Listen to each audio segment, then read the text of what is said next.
to Africa Youth for Change. Welcome to another episode. And as I always tell you that we trying to cover different aspects into this channel. And today the topic we wanna discuss about is like I wanna discuss about because this has been a very interesting topic for me. And many people wanna know this. Many people who wanna invest in the Gambia, and they want to know, how do I find a genuine land?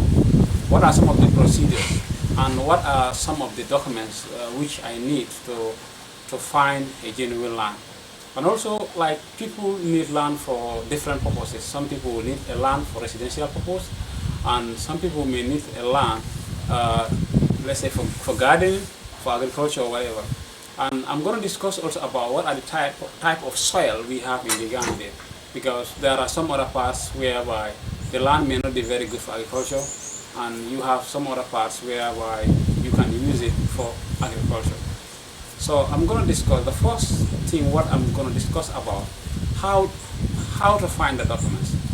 The most important document first when you find in a land is what they call the alcalo transfer. The alcalo transfer is a local transfer. Every village or every town in the Gambia, normally we have what we call a village head.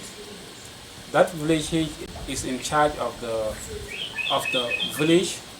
Whenever just right now things have started to change. But before, when people have problem in Africa, we don't go to the police as Africans. We have our village heads, and in that village, council of elders in the village. Then you have the alcalo.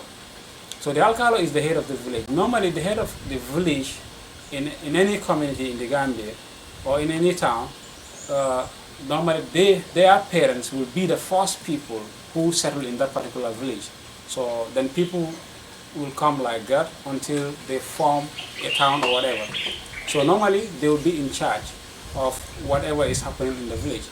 So the first of all, when you want to buy a land, you have to make sure that the land has an alcalo transfer. Alcalo transfer is very important, because if you don't get your alcalo transfer, that cannot give you the opportunity to get other documents which you may need. But I had many people also will tell you, after you get your alcalo transfer, that is a local transfer, that's enough. You can start your building or you can start developing it. But to me, that's not enough. The alcalo transfer alone is not enough for you to start your building. The alcalo transfer alone is not enough for you to start your agricultural, or whatever you're doing in land. Because if, for example, I have only the alcalo transfer, and let's say in an alcalo transfer it does not indicate that where that particular plot is. The alcalo transfer will only indicate somebody has a land in a particular village, but it's not going to indicate whether it is in the west, whether it's in the south, whether it is in the north, or whether it's in the central. So the alcalo transfer alone is not enough. So how about if somebody else also have an alcalo transfer of the same land which you are claiming you are the owner? So how are you going to manage it? So that's why after getting your alcalo transfer, it is also very important you get what you call the sketch plan. So the sketch plan, you call people from the physical planning, that is the Department of Lands in the Gambia.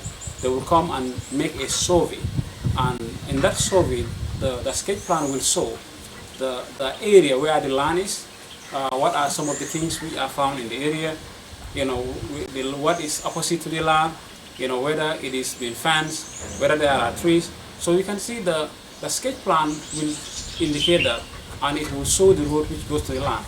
For example, if somebody give me his sketch or plan of a land, I can use that and trace his land. Even if I have never gone there, maybe if you just send me, say, this is my sketch plan of the land I have in Sanya, I can use that sketch plan and do my map reading, and that will help me to be able to locate the land. So that's why the land also must have a sketch of plan.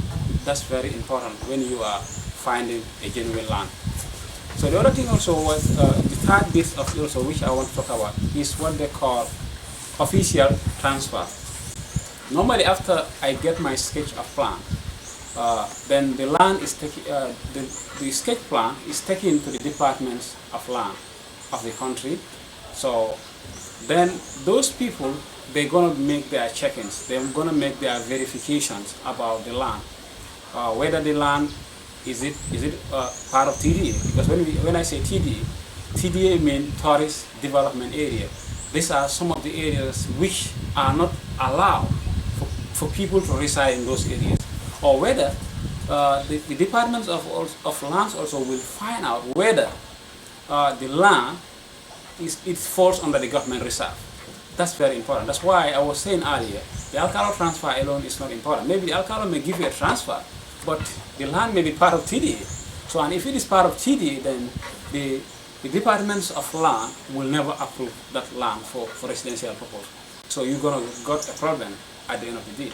So that's why the departments of land, they will check all, they'll make all their check-ins, they will go to the land, so make sure that it is not part of a government reserve land, and they will also make sure that the land does not fall under TDA, or the land, residential purpose has been allowed in the land. So these are all things they're going to check. Then from there, they're going to approve it for you. So after they approve the land for you, it is also very important that, there's one point which I want to talk about, which is very important when you want to buy a land. You see, sometimes if you don't want to go through a land dispute, a land may have an alcalde transfer, it may have the sketch plan, it may have the official transfer, but still the land can be under a dispute because maybe somebody else will be claiming for that particular land. After the land has all this done, maybe somebody say, oh, this was my family's land, and so and so. But it is very important also when you buy a land, try to figure out the neighboring people under that plot of land. Try to know who are the owners of the other lands in that neighboring place. So ask them questions. Tell them you want to buy a plot of the land in that area. What do they know about who is the owner? So you can see with all that, that's also going to help you to be able to, to find out better that whether the land has no dispute. And I got an experience like that with people before. When people want to sell a land to me, I will go to the surrounding people and I ask them, what do you know about this land? Who are the owners? Just to ask them. And they'll tell me, no, please don't buy the land because so and so is claiming for the land or whatever. So that's why it's very important. The first thing, the land must have an alcalde transfer. Then from there, you need to have your sketch of plan.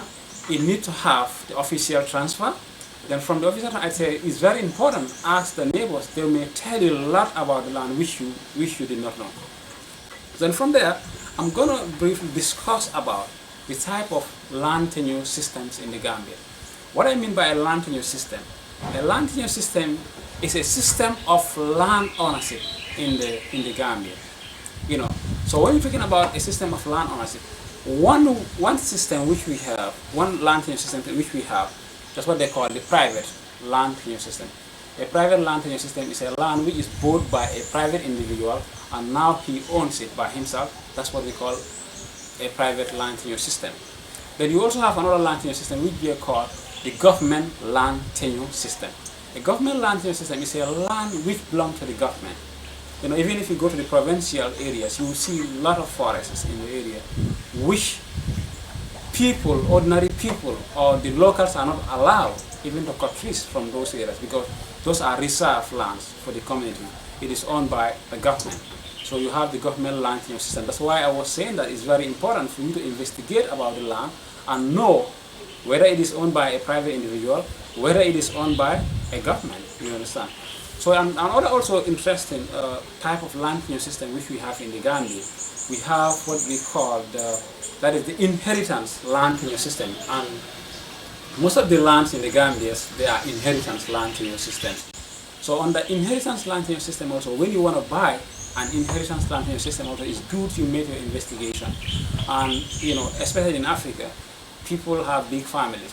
You may have some people who have 2 wives, 3 wives, and after they die, the children may inherit that particular property or that land. So that's why when you also buy the land, it's very important you know the ownership of the land. You have to know the history of the land.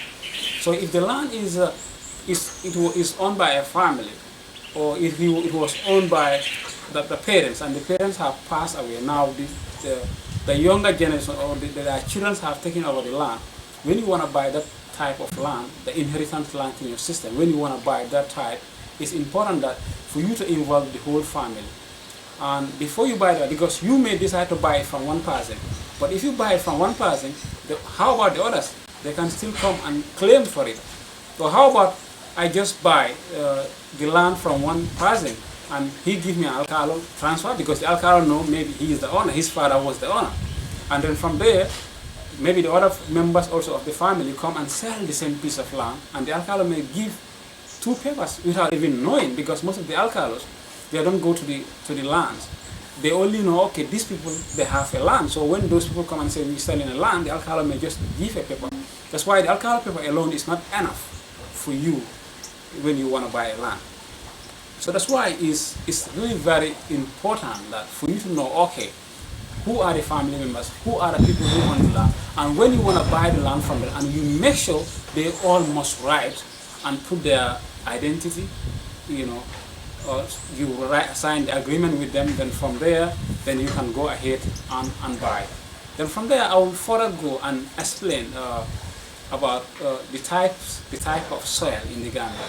Because when you want to buy a land, you want to know the soil. How does the soil look like? Whether can I grow their crops, or is it only good for residential? Whether there are rocks there, or how does it look like? What can I do there? So that's why I want to explain to you the type of soils we have. And sometimes also the crop which you can grow in the particular soil may differ from and it may not do well in another soil. So that's why it's very important. Or if I want to grow, let's say, bananas. If I want to grow bananas may do well into another type of soil, but it may not do well into another one. Or if I want to grow a maize, what kind of soil do I need? Because some people who are buying lands, they need it for agricultural purposes, and maybe some may need it for residential purpose. And when you buy a property, it's very important. So the three types of soils which we have in the Gambia. The first one, we have what we call the sandy soil. Sandy soil. And sandy soil is not a soil which is very good in terms of growing crops, because it's not very fertile. Like I will tell you that when you want a land for agricultural purpose, you have to know if the soil is sandy. Because if the soil is sandy, you will not have that so much of nutrients. Maybe there are a lot of erosion in that type of soil, and you can be seeing the particles of the soils or whatever. Then from there, you have another type of soil which we call the loamy soil. A loamy soil is a very good soil for you to grow many types of crops.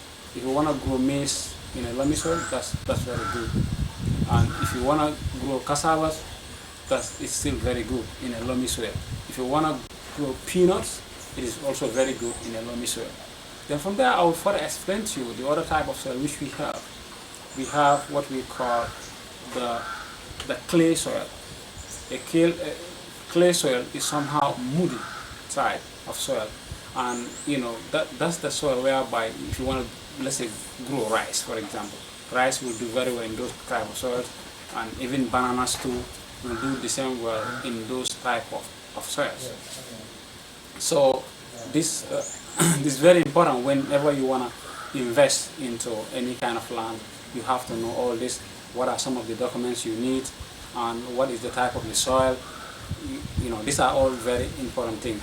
So I hope so that, you know, at least you are able to understand better about the processes or the documents which you need in order for you to buy a land, and also what are the type of soils, you know, we have in the Gambia. And I thank you all, and I will also proceed that you subscribe to my channel, and so that you can have videos like this. And I'm also so happy that with the people who are subscribing, who are viewing us. So I thank you all.